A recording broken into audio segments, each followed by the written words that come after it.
நமக்கான plus and minus சொல்லும்போது, பிளஸ்ஸ நம்மளால அக்செப்ட் பண்ணிக்க முடியுது. மைனஸ் வரும்போது, அந்த மைனஸ எப்படி பிளஸ்ஸா மாத்தணும்?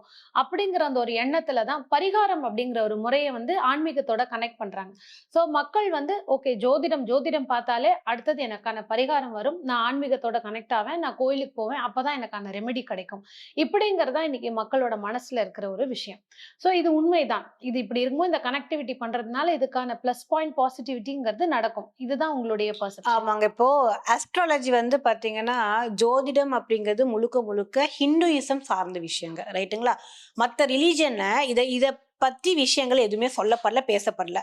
இது ஒரு மெத்தட். நம்ம வந்து இந்த அஸ்ட்ராலஜி அப்படிங்கிற சப்ஜெக்ட் வந்து ஹிந்துயிசத்துல ஒரு மெத்தடா குடுத்துருக்காங்க.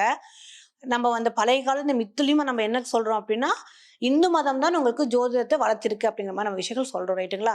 அந்த கான்செப்ட்ல அவங்க வந்து இந்த பரிகார முறைகள் அப்படிங்கிறது ஹிந்துஸ்க்கு டைவர்சிஃபிகேஷன் நெறைய இருக்குங்க. நம்ம கிட்ட வந்து கடவுள்கள் ஜாஸ்தி. ரைட்டுங்களா? உங்களுக்கு வந்து டோட்டலா வந்து நீங்க எடுத்து பார்த்தீங்கன்னா, புதுசு புதுசா இப்ப என்னென்னமோ வருது உங்களுக்கு. இப்ப ரீசென்ட்டா பார்த்தீங்கன்னா, வாராகி, சாய்பாபா இருந்தாரு. இப்ப வாராகி வந்திருக்காங்க. ஒவ்வொருத்தரா வராங்க.